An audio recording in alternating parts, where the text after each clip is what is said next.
Adani company ni खोथाखौथ' मा बुंबावनो बेथ' बिराद गिदिर इस्यु जानानै थांबाय दा थाङै थुङै बेखौसो नुनाय जादों रुलिं पार्टी भार्सास बिरोधी पार्टी थिग बिदिसो नुनाय जादों आरो खिन्थु बाथ्राया बे नङा आसलते बे ओनसोलनि पाग्लिजरा पार्ट 1 पार्ट 2 ओनसोलनि रायजो राजाफ्रा आगोलनिफ्रायनो बेहाय बेखौ जोंनो नाङा बे जायोबा जोंहा बहुत खथि जागोन बे धरननि बाथ्राखौ आगोलनिफ्रायनो बुंबाय थादों किन्तु बासबारि ओनसोलनि गोबां गामिफ्रा होनदों जे खालि पाग्लिजरानि बाथ्राखौल' लायोबा थिग जानाय नङा गतिके माखासेया बे जिनिसखौ जाजानायखौबो लुबैदोंमोन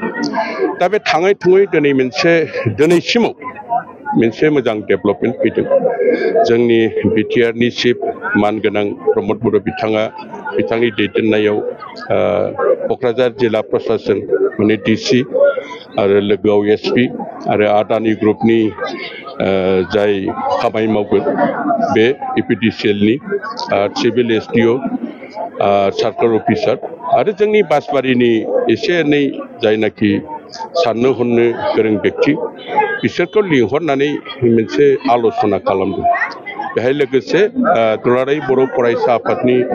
आफादगिरि दिपेन बर' बिथांजों लोगोसे सेन्ट्रेल दुलाराय बर' फरायसा आफादनि दैदेनगिरिया गासिबो दंजोबो